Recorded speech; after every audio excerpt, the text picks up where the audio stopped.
नमस्कार, मी सुमित शंकर सावंत आणि तुम्ही पाहताय TV9 मराठी। या बातमीपत्रात बऱ्याच महत्त्वाच्या बातम्या बघणार आहोत। सुरुवातीला एक अत्यंत महत्त्वाची बातमी। धैर्यशील मोहिते आणि शरद पवारांची भेट होण्याची शक्यता आहे अशी माहिती सूत्रांकडून कळते।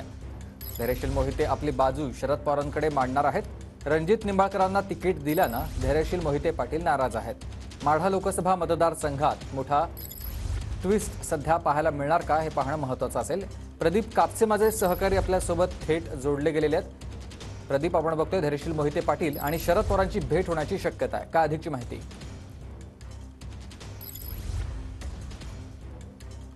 रणजित निंबाळकरांना उमेदवारी जी आहे ती देण्यात आलेली आहे। मात्र धैर्यशील मोहिते पाटील यांचे समर्थक जे आहेत मोठ्या प्रमाणावरती नाराजी जी आहे ती आपल्याला पाहायला मिळाली।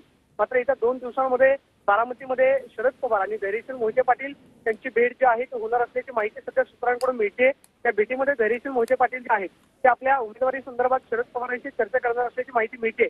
तर कदाचित धैर्यशील मोहिते पाटलांनी शरद पवारांची भेट घेतली तर बारामती लोकसभा मतदारसंघामध्ये मोठा ट्विस्ट आपल्याला पाहायला मिळेल। कालच आपल्याला माहिती आहे की महादेव जानकरांनी मोदीबाग या निवासस्थानी शरद पवारांची भेट घेतलेली होती। महादेव जानकर हे महाविकास आघाडीचे संभाव्य उमेदवार मानले जात आहेत। मात्र जर धैर्यशील मोहिते पाटलांनी शरद पवारांची भेट घेतली तर नवीन समीकरणं जी आहेत ती खरं तर आपल्याला पाहायला मिळू शकतात। मात्र धैर्यशील मोहिते पाटलांच्या भेटीनंतर खरं तर नेमकी राजकीय वर्तुळामध्ये काय नेमकी समीकरणं बदलतात हे खरं तर पाहणं महत्त्वाचं असणार आहे। मात्र भाजपकडे सुद्धा मोहिते पाटील समर्थकांनी आपली नाराजी जी आहे ती बोलून दाखवलेली आहे। मोहिते पाटलांकडून काय निर्णय जो आहे तो घेतला जातो काही खरं तर पाहणं महत्त्वाचं असणार आहे। मात्र सूत्रांकडून जी माहिती मिळते ते म्हणजे धैर्यशील मोहिते पाटील आणि शरद पवार यांच्यामध्ये बैठक होणार असल्याची माहिती। नक्कीच, धन्यवाद तुम्ही दिलेल्या सविस्तर माहितीसाठी।